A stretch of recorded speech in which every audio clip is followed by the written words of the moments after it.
வந்திருக்க மீடியா எல்லாருக்கும் வணக்கம். இது எங்களோட கனவு படம். ஒரு கனவு ப்ராஜெக்ட். இவ்வளோ பெரிய ஸ்கோப், இவ்வளோ பெரிய மீடியா லைட் எங்களுக்கு கிடைச்சிருக்கிறது ரொம்ப பெரிய சந்தோஷமான விஷயம். எனவே வந்திருக்க எல்லோருக்கும், இந்த படத்தை ப்ரொடியூஸ் பண்ண ஸ்டோன் பெஞ்ச், கார்த்திகேயன் சார் எல்லாருக்கும், எங்களுடைய இயக்குனர் சோமிதரன் சார், நடித்த நவீன் சார், சித்து, மற்ற எல்லா கலைஞர்களுக்கும் மிக நன்றி. Thank you so much.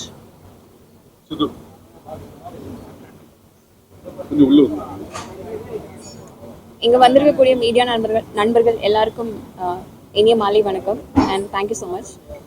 இதில் நான் ஒரு கேரக்டர் பண்ணியிருக்கேன். இந்த எமோஷன்ஸ்லாம் உங்களுக்கு கனெக்ட் ஆகிருக்கும்னு நினைக்கிறேன். இவ்வளோ நாள் நாங்கள் பண்ண ஹார்ட் ஒர்க், எஃபர்ட்ஸ் எல்லாமே வந்து உங்கள் முன்னாடி வச்சுருக்கோம். நீங்கள் தான் வந்து மக்கள்கிட்ட எடுத்துகிட்டு போய் சேர்க்கணும். தேங்க்யூ. எல்லாருக்கும் வணக்கம். இவ்வளோ நாள் வெயிட் பண்ண ஒரு நாளுக்கு இன்னைக்கு எல்லாருமே ரொம்ப நிகழ்ச்சியாக எமோஷ்னலாக வந்து எல்லாரும் சொன்னதுக்கு ரொம்ப தேங்க்ஸ். இது எல்லாருமே மக்களுக்கு கொண்டு போய் சேருங்க. ரொம்ப நன்றி.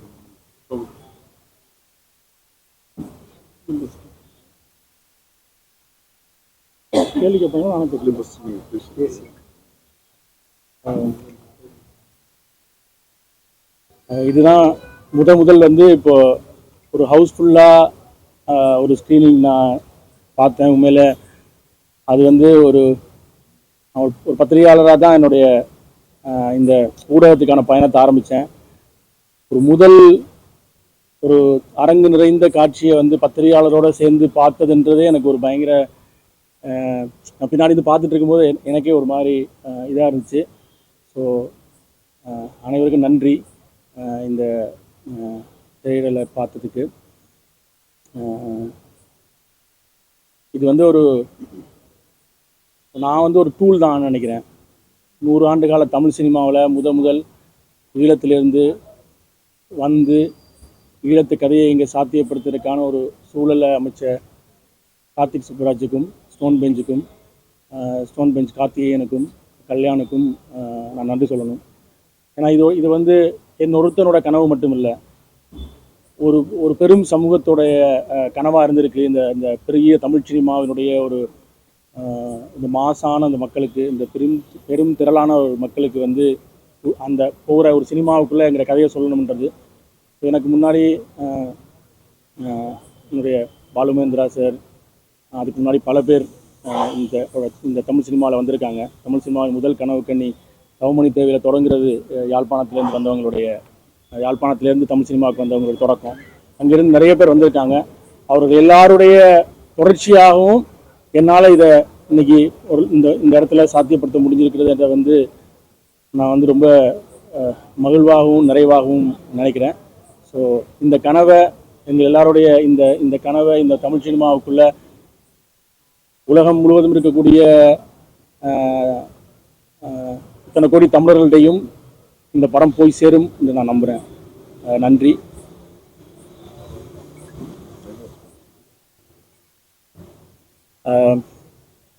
அந்த படம் பார்த்துருப்பீங்க.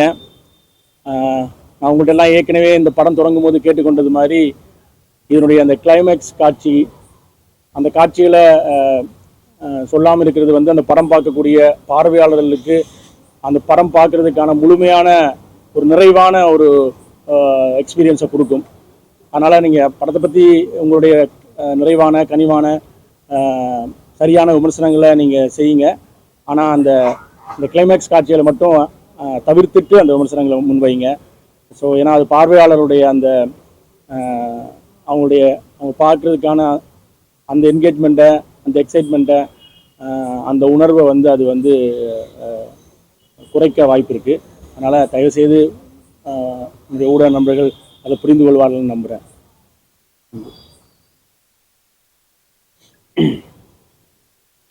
எல்லாருக்கும் வணக்கம். ரொம்ப நன்றி உங்கள் டைம் எடுத்துகிட்டு எங்கள் நீலிரா ஃப்ரெஷ் ஷோவை நீங்கள் வந்து பார்த்து. நான் உள்ளே இருந்தேன், நான் வந்து பார்த்தேன் உள்ள.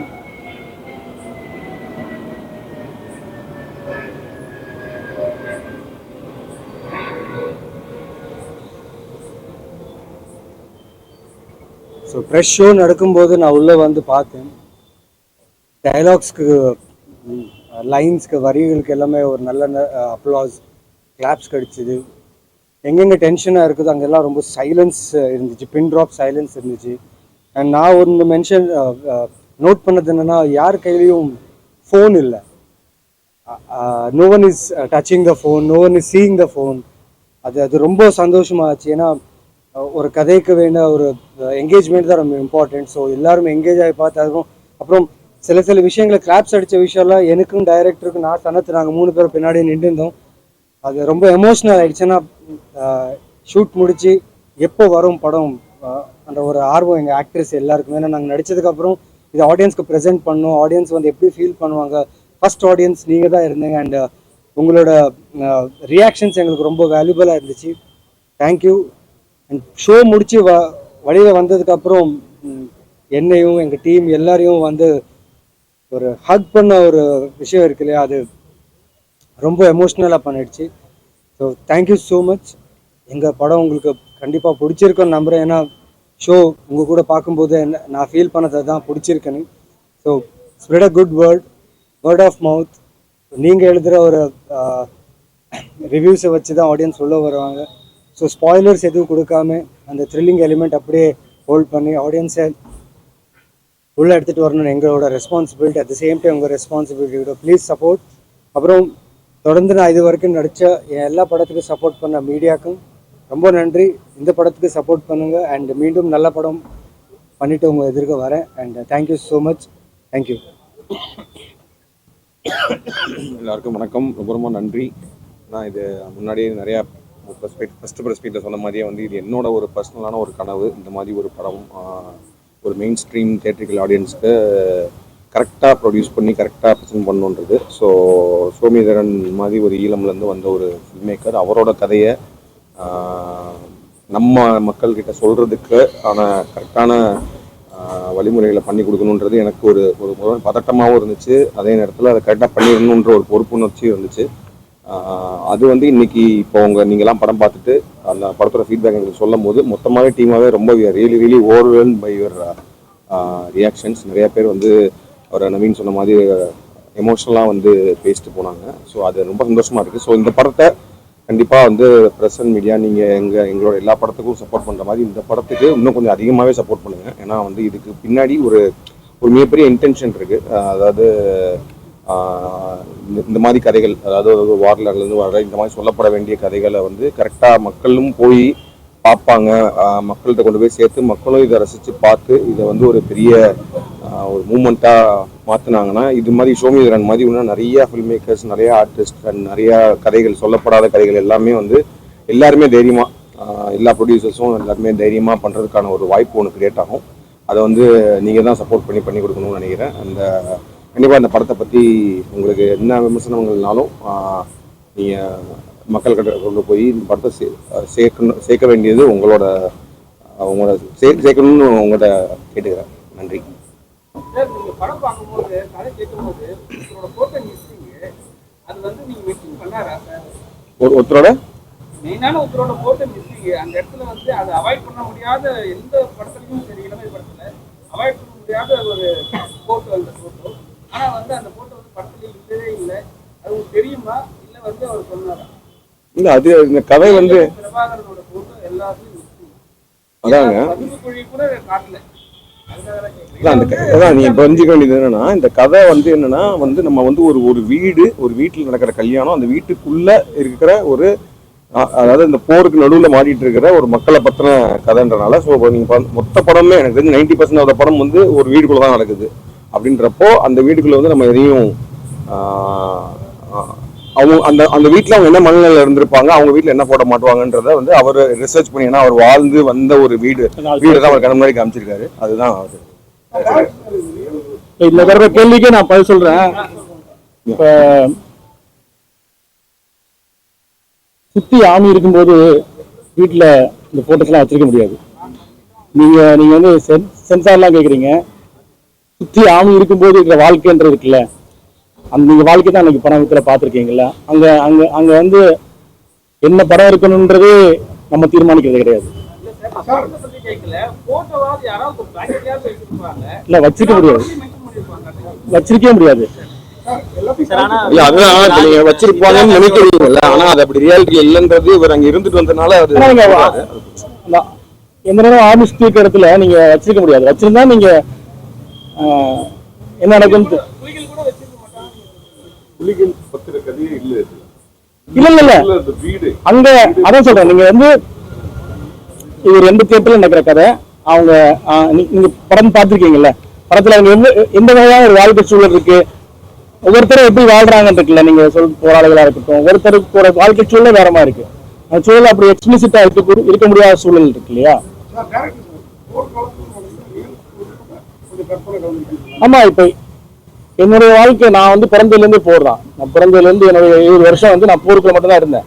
நான் பிறந்து 14ஆவது நாள் யாழ்ப்பாண நூலகத்துல 97,000 புத்தகங்களோட யாழ்ப்பாண நூலகம் விரிக்கப்பட்டது.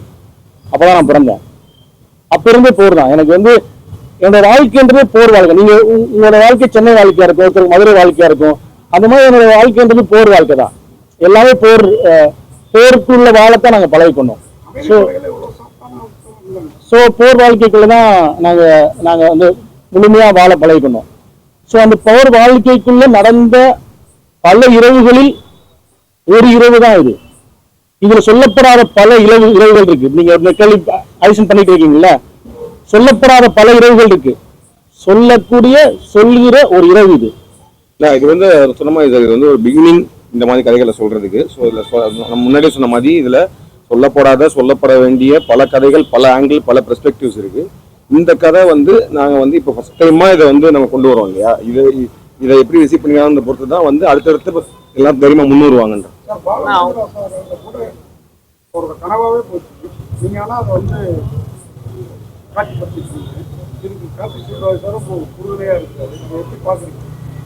இல்லதான் இப்ப அவருக்கு வந்து இப்ப நீங்க 2009 இங்க இறுதி யுத்தம் நடக்கும்போது அவர் வந்து பெங்களூர்ல ஐடி கம்பெனில வேலை பண்ணிட்டு இருந்தாரு. அங்கிருந்து இங்க நம்ம போராடிட்டு இருந்தோம்ல, எல்லாருக்குமே தெரியும், பத்திரிகா இருக்கு.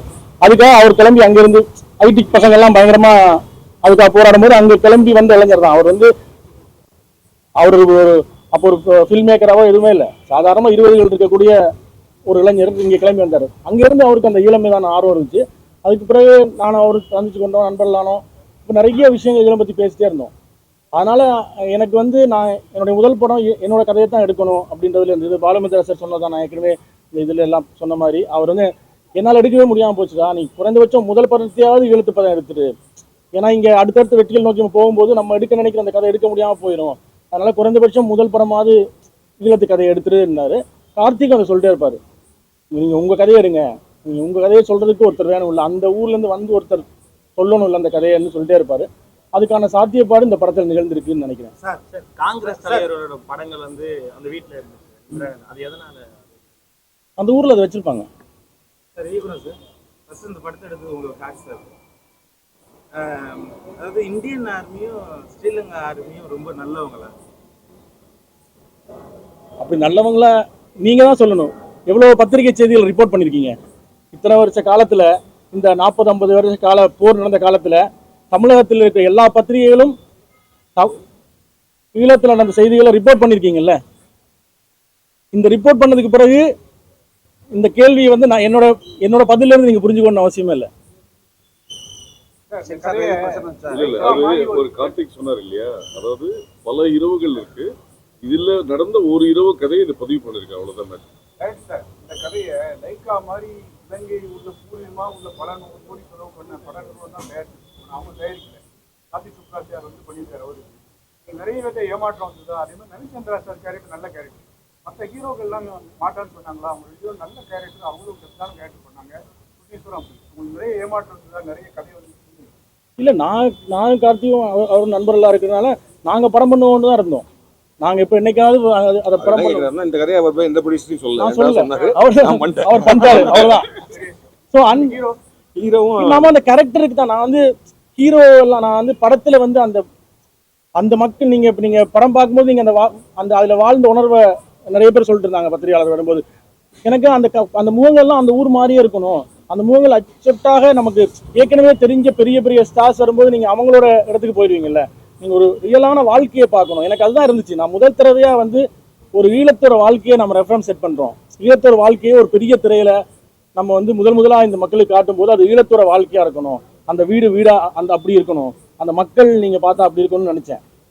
இல்லை அதே மாதிரி கேஸ்டிங் பண்ணுறப்போ அது வந்து ஃபுல்லாகவே எல்லாமே ஃப்ரெஷ் ஃபேஸஸ்ன்ற மாதிரி போனப்போ நான் சொன்னது வந்து என்னன்னா இப்போ என்ன இந்தியன் ஆர்மின்னு வர்றப்போ வந்து நம்ம லெவலில் நல்ல performers who's also very very much known நம்ம ஸ்டார்ஸ் அப்படின்ற மாதிரி. ஏன்னா அப்போ நாங்கள் வேலை பேசினப்போ வந்து நவீன் சந்திரா அப்போ தான் அம்மூவ் பண்ணிட்டு இருந்தாரு. இந்த மாதிரி பண்ணும்போது நல்ல பெர்ஃபார்மர்னு தெரியும். அதே மாதிரி சனந்த் வந்து என்னோட படங்கள் எல்லாத்துலேயுமே நிறையா என்ன right from short film time is a great பெர்ஃபார்மர்ன்றது தெரியும். அதனால அந்த 2 பேர் மட்டும் நாங்கள் வந்து ஆல்ரெடி படங்களில் நடிச்சிருந்தவங்களை எடுத்தோம். மற்றவங்க எல்லாமே பிரிட்டி மச் பார்த்தீங்கன்னா வந்து புதுசாக இருக்கிற மாதிரி தான் இருப்பாங்க. ரொம்ப சென்சிட்டிவான இந்திய வெளியுறவுத்துறை கொள்கை சம்பந்தப்பட்டது. குற்றப்பத்திரிகை ஆரம்பிச்சிருந்தாங்க. இந்திய இலங்கை படங்கள் வந்து சென்சார்ல வெட்டி படமே வரல. சென்சார் எப்படி இருந்தது, கற்றுக்கிட்டாங்களா எப்படி? சென்சார் ரொம்ப சப்போர்ட்டிவாக இருந்தாங்க சார். நான் சும்மா ஆன்சர் சொல்லணும்னா கொஞ்சம் கட்ஸ் இருந்துச்சு. பட் ஆனால் வந்து சென்சார் பார்த்துட்டு அவங்க வந்து இப்போ ஏன்னா இது காமனாக சொன்னது வந்து இப்போ இந்த ஸ்டோன் பெஞ்ச் ப்ரொடக்ஷன்லேருந்து நீங்கள் பண்ண படங்களில் this is one of the best அப்படின்ற மாதிரி சொன்னாங்க. அதே நேரத்தில் இந்த வந்து அவங்க இது வாரை பற்றி பேசுது அதுன்றனால வந்து நாங்கள் ஏ சர்டிஃபிகேட் கொடுக்கலாம். பட் ஆனால் வந்து நாங்கள் யூபாரே கொடுக்குறோம். ஏன்னா அந்த கதை வந்து நிறைய பேர் போய் சேரணும் அப்படின்னு சொன்னாங்க. அவங்களோட ரூல் புக்ஸு அதுக்கேற்ற மாதிரி சில விஷயங்கள் இது வந்துச்சுன்னா ஏதாவது பிரச்சனைகள் வரலாம், அந்த மாதிரி விஷயங்கள் இது வேணாம், இது ஏதாவது அப்படின்ற மாதிரி சில இது சொன்னாங்க. அது நாங்களுமே வந்து மியூச்சுவலாக டிஸ்கஸ் பண்ணிவிட்டு அப்புறம் வந்து எங்களுக்கும் சரி இது எடுத்துடலான்ற மாதிரி தோணுன சில விஷயங்களை எடுத்தோம். மற்றபடி வந்து இது வந்து எல்லாரும் எதிர்பார்க்குற மாதிரி சென்சாரில் பயங்கரமாக இஷ்யூ ஆகிலாம் வரல. Sensor was supportive for this. வெளியில இருக்காங்க நம்ம பெண்கள் 4-5 சட்டை ஒரு செட்டை போட்டிருந்தா பரவாயில்ல, 4-5 செட்டை போட்டிருக்கிறதெல்லாம் பார்த்தா புரியலையோன்னு கண்டிப்பாக சொல்ல முடியாது. ஏன்னா வந்து எனக்கு தெரிஞ்ச வரைக்கும் அவங்களுமே வந்து ஏன்னா அவங்க ஒர்க்கே வந்து படங்கள் பார்க்கறதுனால கண்டிப்பாக அதை புரியாமல் விடுறதுக்கான ஒரு விஷயமா அது இல்லை. புரிஞ்சிருக்கும் அவங்களுக்கு வந்து ஓகே இது சொல்லப்பட வேண்டிய விஷயம் நினைச்சிருக்கலாம். பண்றோம் இலங்கை படம்லாம் வரும்போதெல்லாம் நிறைய பிரச்சனைகள் வரும். தமிழ்நாட்டிலும் சரி எதிர்ப்புகள் நிறைய கலந்துரும். ஆனா வந்து தேட்டர்கள் நிறைய கிடைக்காது. நல்ல படங்கள் வந்தாலுமே தேட்டர்கள் கிடைக்காது. இப்போ ஒரு வீக் வந்து நிறைய படங்கள் ரிலீஸ் ஆகுது. உங்களுக்கு எவ்வளவு தேட்டர் கிடைச்சிருக்கு, தேட்டர் எவ்வளவு சப்போர்ட் பண்ணுங்க? இல்லை சார், இப்போ வந்து என்னன்னா இந்த படம் இப்போ நான் சொன்ன மாதிரி இதை நாங்கள் பண்ணிட்டு அதை வந்து நான் சொன்ன மாதிரி நம்ம ஒரு மெயின் ஸ்ட்ரீம் ஆடியன்ஸ் கொண்டு வரணும்னு நினைக்கிறோம்ல, அதை வந்து சும்மா ஒரு அட்டம்ப்டாக பண்ணக்கூடாது. இது வந்து ஒரு ப்ராப்பர் ரிலீஸாக பண்ணுன்றதுக்காக தான் நாங்கள் ரொம்ப நாள் வெயிட் பண்ணி கரெக்டான ஒரு பார்ட்னர்ஸ் வேணுன்ற மாதிரி தான் பண்ணோம். இப்போ ராணா தகுபதியோட ஸ்பிரிட் மீடியா உள்ளே வந்ததும் ஒரு மிகப்பெரிய ஒரு சக்ஸஸாக தான் பார்க்குறோம். அப்புறம் ஏஜிஎஸ்மே வந்து படம் பார்த்துட்டு அவங்களுக்கு ரொம்ப பிடிச்சி போய் அவங்க தான் இப்போ டிஸ்ட்ரிபியூட் பண்ணுறாங்க சென்னையில். ஸோ இது வந்து ஒரு நம்ம மெயின் ஸ்ட்ரீமாக இந்த பட்ஜெட்டில் வர்ற ஒரு படம் எந்த அளவுக்கு தேட்டர்களை பிடிக்குமோ, எந்த அளவுக்கு நல்ல தேட்டர்களை பிடிக்குமோ அந்த அளவுக்கு தேட்டர்களில் ரிலீஸ் ஆகும். ஸோ இதில் வந்து தேட்டர் பிடிக்கிறதெல்லாம் எந்த பிரச்சனையுமே கிடையாது. ஒரு ப்ராப்பரான ஒரு மெயின் ஸ்ட்ரீம் பிக் ரிலீஸ் தான். கவுண்டா ஒரு ஐ திங்க் இப்போ தான் நீ டியூஸ்டே தானே இப்போ தான் தேட்டர் இது பண்ண ஆரம்பிப்பாங்க. டார்கெட்டிங் அரௌண்ட் 100 to 125 ஸ்க்ரீன்ஸில் ஓப்பன் பண்ணுறதா ஐடியா. அப்புறமேட்டு நீங்களாம் சப்போர்ட் பண்ணி அது நல்ல ஒரு வரவேற்பு வந்துச்சுன்னா அந்த அடுத்த நாளே வந்து இன்க்ரீஸ் ஆகும் நம்புறோம். கண்டிப்பாக நீங்க தான் இன்க்ரீஸ் பண்ணணும். 1.5 மணி நேரம் தான் படம். 1.5 மணி நேரம் சொன்னீங்க. ஆனா டைம் 1 மணி நேரம் 1 நிமிஷம் 95 மினிட்ஸ் சார் படம். அப்போ 2 படம் நம்ம ஆளுங்கெல்லாம் 3 மணி நேரம் படம் எடுக்கிறாங்க. 2 படம் இருக்கிற நேரத்தில் ஒரு தேட்டர்ல ரிலீஸ் பண்ணுவீங்க. இப்போ நான் என்ன கேட்குறேன்னா டைமை வச்சு படத்தை நிரூபிங்களா இல்லை படத்தோட குவாலிட்டி வச்சு நிரூபிங்களா? அதாவது 4 மணி நேரத்துல சொல்ல வேண்டிய விஷயத்தை நீங்க 1.5 மணி நேரத்துல அப்போ டிக்கெட் 2 டிக்கெட் வாங்கிட்டு பாருங்க. நின்று கேள்வி கேட்கறதே இல்லை. அவ்வளவு பிரமாதமா பண்ணிருக்கீங்க. அதான் சார், இது வந்து என்னன்னா 90 மினிட்ஸ் ஃபிலிமு. இது வந்து ஒரு மாதிரி இந்த பிரேக் அப்படின்ற கான்செப்ட் இருக்குல்ல, அது இல்லாமல் பார்க்க வேண்டிய படம் தான். பட் ஆனால் நம்ம தேட்டரில் வந்து டெஃபினட்டாக நம்ம எல்லாருமே அதுக்கு டியூன் ஆகிட்டோம். இன்டர்வல் பிரேக்னு வருது. அது ஒரு காரணம். நம்மளே பிறந்தது அப்படி தானே படம் பார்த்து வரோம். ஒரு இன்டர்வல் பிரேக் இல்லைன்னா நம்மளுக்கு ஏதோ ஒரு பதட்டமாயிரும்ல, அதனால அப்படி தான் ரிலீஸ் பண்ணுறோம் இன்டர்வல் பிரேக் வச்சு. பட் ஆனால் 90 மினிட்ஸ் ஃபிலிமு. ஸோ உங்களுக்கு அந்த படம் அந்த லென்த் அப்படின்ற இதே வராது. சார், கத்தி மேல நடக்கிற மாதிரி சப்ஜெக்ட் ரொம்ப சென்சிட்டிவ். எப்படி ஒத்துக்கிட்டீங்க? அது உங்களை மாதிரி ஒரு கமர்ஷியல் ஹீரோ லெவல்லாம் வந்து அவ்வளோ பெரிய மைக் ரொம்ப இந்த சைடு பேலன்ஸ் இதானா ரொம்ப விமர்சனம் வரும். அதை பற்றி எப்படி ஒத்துக்கிட்டீங்க? பேலன்ஸ்ட் பீப்புள் இங்கே இருக்கும்போது கதை தான் சார் ஹீரோ. நான் எந்த கமர்ஷியல் இருந்தாலும் என்ன இருந்தாலும் இட்ஸ் அ ஸ்கிரிப்ட். ஸோ நான் ரொம்ப ஃபார்ச்சுனேட்டாக ஃபீல் ஆகிறேன். ஏன்னா நான் அம்மு படம் பண்ணும்போது தான் அந்த படத்தில் நடக்கும்போது எடிட்டில் பார்த்து தான் என்னை காஸ்ட் பண்ணாங்க அதில். ஸோ சொன்னப்போ உடனே பிகாஸ் ஒன் நைட்டில் நடக்கிற படம், அதுவும் போர் நடுவில் நடக்கிற ஒரு கல்யாணம். ஸோ அது ரொம்ப இன்ட்ரெஸ்டிங்காக இருந்துச்சு. அண்ட் சோமி கூட நான் ட்ராவல் பண்ணும்போது அந்த knife edge of the knife இருக்கிற ஒரு கேரக்டர் வந்து எனக்கு ரெஸ்பான்சிபிலிட்டியாக கொடுத்தப்போ என் ரெஸ்பான்சிபிலிட்டி கூட என்னன்னா இந்த கதைக்கு நான் என்ன ஞாபகம் பண்ண முடியுமோ அதை பண்ண முடியும். அண்ட் தேங்க்யூ சோமி, பிகாஸ் இதுக்கு நீங்கள் சொல்கிற என் கேரக்டர் நல்லா இருக்குது, நல்லா பண்ணியிருக்கேன் பிகாஸ் ஆஃப் த டேரக்டர் வந்து அவருக்கு. இதுதான் ஸ்பெஷல் சார், ரொம்ப சந்தோஷம். ஏன்னா ஸ்டோன் பேக் தொடர்ந்து எனக்கு நல்ல நல்ல கேரக்டர் நல்ல நல்ல படமாக எனக்கு வாய்ப்பு கொடுத்துட்டு இருக்காங்க. இந்த ஃபியூச்சரில் கூட கொடுப்பாங்க. அண்ட் இது என்னோட home production. Yes, it is my responsibility to do any kind of role for this banner to make sure this banner flourish a lot. அவ்வளோதான். ஒரே கொஸ்டின், சப்பாத்தி போடுவாங்க பசங்க வந்து அதை வந்து எட்டி கொடுத்து எடுப்பாங்க, அது அந்த ஒரு பெண் வந்து அதை கிழிச்சு போடுவாங்க, அது என்ன அவ்வளோ கோவம் சப்பாத்தி மேலே? சப்பாத்தி வந்து எங்களுக்கு தெரியாது என்னன்னு. அந்த சின்ன பசங்க கியூரியாசிட்டி தான். அந்த குட்டி பையன் இருக்கான்ல, அவன் தான் நான். ஸோ எனக்கு அந்த அதை விடவே சின்ன வயசு, ஒரு 4-5 வயசு. ஸோ அந்த படத்தில் வர சின்ன பையன் தான் நான். ஸோ நீங்கள் படம் அந்த ஓப்பன் பண்ணும்போது அந்த பையனோட கண்ணில் தான் நீங்கள் அவன் பார்க்குறது தான். ஸோ அந்த பையன் தான் நான். அந்த பையன் இவ்வளோ வளர்ந்து வந்து படம் எடுத்து உங்களுக்கு அன்னைக்கு நடந்த வாழ்க்கையை இதில் போகிற வந்து அதுக்கு பிறகு நிறைய கண்டுருச்சு, நிறைய பார்த்துருச்சு. இது ஆரம்ப கட்டம். ஸோ அந்த சப்பாத்தியில் பொருள் எனக்கு தெரியாது.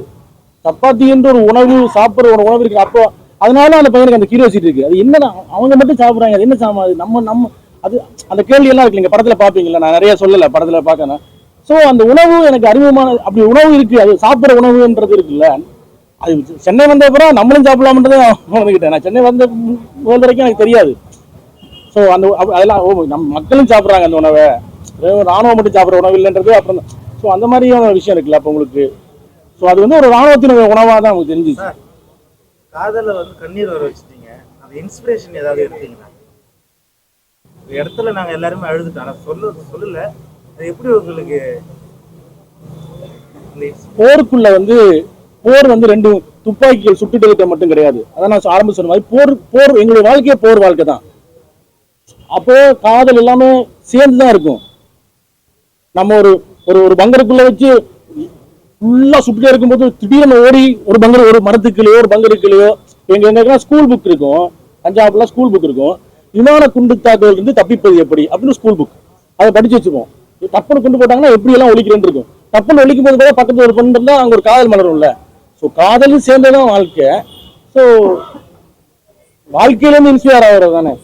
அண்ட் உலகத்துல நிறைய படங்கள் போர் பற்றி வந்திருக்கு. அந்த படங்கள்ல இருந்து நம்ம வந்து இன்ஸ்பயர் ஆயிருப்போம். பட் அதான் அந்த ஒரு போர் வாழ்க்கைக்குள்ள காதல் இருக்கும், திருமணம் இருக்கும், அவங்க படம் பார்ப்பாங்க, அவங்க பாட்டு பாடுவாங்க, அவங்க கள்ளு குடிப்பாங்க, இது எல்லாம் இருக்கும். இதுக்கு மேல போரும் இருக்கும். நாளைக்கு நிச்சயமில்லா ஒரு வாழ்க்கையில வந்து இன்னைக்கு வாழ்ந்துட்டு போறது இன்னொன்று இருக்குல்ல, அதுதான் போற வாழ்க்கை. ஸோ அந்த இன்றைய நாள் நாங்கள் வாழ்ந்துருக்கிறதுக்காக நாங்கள் முயற்சி எடுத்துட்டே இருப்பாங்க. அந்த சர்வைவல் இருக்குல்ல, இப்போ இதுவே ஒரு சர்வைவல் த்ரில்லர் தான். நான் சர்வைவல் ஆகுறது இருக்குல்ல, இவ்வளவு நடந்துகிட்டு இருக்கு, ஆனா நான் இன்றைய நாளை வாழ்ந்துட முடியாதான்ற ஏக்கம் எல்லாத்தையும் இருக்கும்ல, அந்த ஏக்கம் தான்.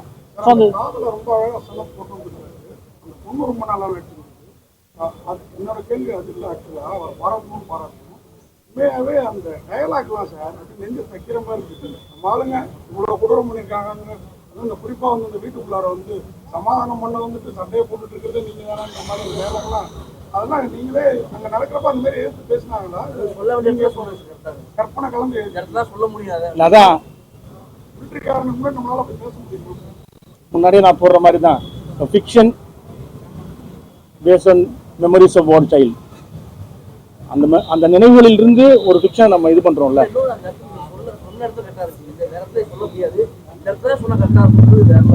ஒரு நம்ம ஒரு பெரிய நம்ம ஒரு ஃபில்மா பண்ணும்போது நமக்கு கிடைக்கிறது, நான் இந்த கதையை முழுக்க இந்த வீட்டுக்குள்ளே சொல்ல நினைக்கிறேன். ஆனா இது ஒரு பெரிய அரசியல். நம்ம அந்த வீட்டுக்குள்ள இருக்கிற சாமானிய மனிதர்களால முடிவு பண்ண முடியாத அரசியல். இன்னைக்கு வந்து ஈரான்லையும் அங்கேயும் சண்டை நடந்துட்டு இருக்கு. ஆனா நம்ம டீ கடையை மூடிட்டாங்க, நமக்கு சாப்பாடு கொடுக்க மாட்டேன்றாங்க. இட்லி வந்து 3 ரூபா வித்த இட்லியை வந்து 10 ரூபா ஆக்கிட்டாங்க. அந்த முடிவை நம்ம எடுக்க முடியல. யாரும் எங்கேயோ எடுக்கக்கூடிய முடிவுகளுக்கு வந்து நம்ம வந்து பலியாகிட்டே இருக்கோம். ஸோ ஈழத்தில் நடந்த போரும் அப்படித்தான். இப்போ நம்ம இந்த கதை நடக்கிற காலப்பகுதியில் அந்த போரும் இருக்குல்ல, அந்த போருமே வந்து அப்படியான போர் தான். அங்க இருக்கிற 3 பேர் தரப்பும் இருக்குல்ல, 3 தரப்புமே முடிவெடுக்கிற தரப்பு கிடையாது. இப்போ அந்த அதில் வர அதை ஒட்டி தான் அந்த டயலாக்கை நீங்க பார்க்கணும். ஸோ இந்த போர் எதுக்கு நான் சண்டை பிடிக்கிறேன்னு இந்த ராணுவத்துக்கு தெரியாது. அப்ப அந்த அந்த கேள்வியில இருந்து தான் அந்த டயலாக் வருது. இப்படி இந்த கேள்விகள் இருக்குல்ல, எனக்குள்ள எழுதக்கூடிய கேள்விகள் இருக்குல்ல, உங்களை மாதிரி பத்திரிகையாளர் தான் நீங்க இவ்வளவு கேள்வி கேட்குறீங்கல்ல, அப்ப நானும் இவ்வளவு, அதுவும் நான் போருக்குள்ள பத்திரிகையாளர் தான் இருந்தேன். அப்ப போருக்கு பத்திரிகையாளர் தான் இருக்கிறவனுக்கு எவ்வளவு கேள்விகள் இருந்திருக்கும். அந்த கேள்விகள்ல இருந்து வந்த பதில்கள் தான் அங்க டயலாக்கா இருக்குன்னு நினைக்கிறேன் நான். அரசியல்வாதிகள் வந்து படம் பார்க்கணும்னு சொன்னாங்கன்னா படம் காட்டுவீங்களா? சீமானை வந்து படம் பார்க்க வைப்பீங்களா? கண்டிப்பா காட்டுவோம் சார். அதுக்கான கண்டிப்பா போகும். படம் இலங்கையில் ரிலீஸ் ஆகுது சார். அதுதான் சென்சார் ஆயிடுச்சு. அது இலங்கையில ரிலீஸ் ஆகுது. அது நம்ம ஐ திங்க் செகண்ட் வீக் அப்புறமேட்டு அங்க ஒரே நாள் ரிலீஸ் ஆகுது. ஏப்ரல் 3 அங்கே இது முதல் தடவையா வந்து ஒரு ஈழத்தோட கதை வந்து உலகம் முழுவதும் ரிலீஸ் ஆகுது. புலம்பெயர்ந்த நாடுகள் இருக்கிற தமிழர்கள் எல்லா நாடுகள், லண்டன்ல இருந்து Canada, France, Germany, Norway, Switzerland, Australia எல்லா இடத்துலயும் ரிலீஸ் ஆகுது. இந்த கதைக்களமான யாழ்ப்பாணத்துலயும் ரிலீஸ் ஆகுது. அதுதான் எனக்கு உண்மையில வந்து இவ்வளவு நாடுகள்லயும் ரிலீஸ் ஆகுது. ஏன்னா சின்ன வயசுல ஒரு கனவு இருந்துச்சு, என்னைக்காவது அந்த ஒரு பெரிய திரையில வந்து என்னோட ஊரை பார்க்க முடியாதா, என்னோட வீட்டை பார்க்க முடியாதா, என்னைக்காவது அந்த பெரிய திரையில வர்ற கரைமாந்தர்கள் வந்து என்னுடைய மொழியை பேச மாட்டாங்களான்ற ஏக்கம் எனக்கு வந்து தமிழ் சினிமா படங்களை பார்க்கும்போது சின்ன வயசுல இருந்தே இருந்துச்சு. இன்னைக்கு அது வந்து சாத்தியப்படுது. அது நான் சின்ன வயசுல இருக்கும் அந்த ஏக்கத்துல இன்னைக்கு ஒருத்தர் இருப்பான்ல யாழ்ப்பாணத்துல, அவன் அந்த பெரிய திரையில அதை பார்ப்பான்றது எனக்கு பயங்கரமான தான். அது ஒரு எமோஷனலான விஷயம் தான். இல்ல, இந்த ஃபர்ஸ்ட் ஹாஃப் ஆஃப் லைஃப் வந்து ஈழம் தான். அப்புறம் நான் லயோலால விஷுவல் கம்யூனிகேஷன் படி தான் இங்க வந்தேன். லயோலால விஸ்கம் படிச்சதுல இருந்து சென்னை வாழ்க்கை தான். அதனால சென்னை கதையும் இருக்கும். இன்னொன்னு, இந்த ஈழப்போர்ல வந்து தமிழகத்தையும் ஈழத்தையும் பிரிக்கவே முடியாது. ஈழப்போர் கதைகள் எடுக்கும்போது அது தமிழகத்திலையும் தாக்கம் செலுத்தும். தமிழகத்தோட தொடர்பு இருக்கு. உங்களுக்கு நிறைய வரலாறு தெரியும். 80கள் அந்த கதைகள் எல்லாமே வந்து, ஸோ ஈழமும் தமிழகமும் ஒரு சின்ன கடல் மட்டும்தான் நடுவில் இருக்கு. மற்றபடி வந்து உணர்வுகளால ஒன்றான விஷயம் தான். அதனாலதான் நான் நம்பிக்கையா இருக்கேன். இந்த படத்தை வந்து தமிழ்நாட்டில் மக்கள் ஏற்றுக்கொள்வாங்க, அவங்க புரிஞ்சு கொள்வாங்க. இதுவரை காலம் ஈழத்து கதை எடுத்தா அது வந்து மக்கள்கிட்ட ரீச் ஆகாதுன்னு சொல்றாங்கல்ல, அது உடையும் நான் நம்புறேன். ஸோ அதுதான் இன்னைக்கு நீங்க படம் பார்த்ததுக்கு பிறகு நான் புரிஞ்சுக்கிட்டது. இந்த படம் பார்த்துட்டு இவ்வளவு பேர் வந்து அவ்வளவு உணர்வுபூர்வமா இருக்கும்போது, அதான் ஆரம்பத்தில் சொன்ன மாதிரி ஒரு ஹவுஸ்ஃபுல் ஸ்கிரீனிங்கா இருந்துச்சு இல்ல. இந்த ஹவுஸ்ஃபுல் ஸ்கிரீனிங் வந்து ஒவ்வொரு நாளும் 3ஆம் தேதியில ஆரம்பிச்சு நடக்கும்னு நான் நம்புறேன். தமிழகத்துல அது ஒரு பெரிய பாதையை, இது வந்து ஒரு சிறிய இதுதான், ஒரு பெரிய சிவர் இருக்கு நமக்கு முன்னாடி. அந்த சிவரை உந்தி தள்ளுற வேலை தான் இந்த படம், இந்த சின்ன படம். இதை உள்ளி உந்தி தள்ளிச்சுன்னா தொடர்ந்து வரும். சொல்லிட்டு ரொம்ப நடுநிலையா ரொம்ப அழகா சொன்னீங்க. நிச்சயமா மிக சிறந்த படம். வாழ்த்துக்கள். ஏன்னா அதான் சொல்றீங்க, பத்திரிகையாளர் இல்லையா, பத்திரிகையாளருக்கு ஒரு மெச்சூரிட்டி இருக்கும்ல, ஒரு பொறுப்பு இருக்கும்ல, சமூக பொறுப்பு இருக்கும்ல, அது கொஞ்சம் இருந்துச்சு. எந்த தரப்பையுமே உணர்வுபூர்வமா எமோஷனல் ஒரு பக்கம் நீங்க போகல, அது மிகப்பெரிய விஷயம். Okay, thank you. நன்றி.